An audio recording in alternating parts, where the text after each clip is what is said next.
ஒரு பெண் இரவு நேரத்துல தூங்கும் போது கனவுல அவங்க வீட்டுக்குள்ள முழுவதும் மாலைகளா கிடக்கிற மாதிரி தெரிஞ்சிருக்கு.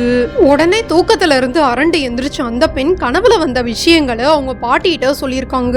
அடுத்த நொடியே பாட்டி, எனக்கு தான் ரொம்ப வயசாயிருச்சு, நான் இறந்து போக போறேன் போல, நான் உயிரோட இருக்கும் போதே அம்மா இல்லாத உனக்கு ஒரு நல்ல பையனை திருமணம் பண்ணி வைக்கணும், அதுக்காக தான் சாமி கனவுல வந்து அறிகுறி காமிச்சிருக்குன்னு சொல்லியிருக்காங்க.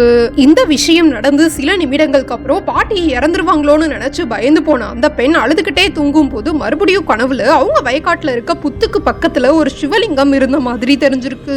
இந்த விஷயம் நடந்த மறுநாள் காலையில எதுக்காக அப்படி கனவு வந்துச்சுன்னு புரியாம அந்த பெண் குழப்பத்தோட இருந்த நேரத்துல அவங்க அப்பா வந்து அந்த பெண்கிட்ட, நேத்து வயல்ல உழுகும் போது தெரியாம புத்து மேல கம்பி பட்டுருச்சு, ஒரு குட்டி நல்ல பாம்பு அடிபட்டு நசுங்கிருச்சுன்னு சொல்லியிருக்காங்க. அடுத்த நொடியே அந்த பெண் அந்த புத்துக்குள்ள சிவன் தான் இருக்காங்க, அது சாமி பாம்பு, அந்த பாம்பு இறந்ததுனாலதான் மாலை கனவுல வந்திருக்கு, பாட்டி சொன்னதெல்லாம் இல்ல, பாட்டி நம்ம கூட தான் இருப்பாங்கன்னு புரிஞ்சுக்கிட்டு அந்த புத்துக்கு பக்கத்திலேயே ஒரு குட்டி சிவலிங்கத்தை வச்சு வழிபட்டதாக சொல்றாங்க.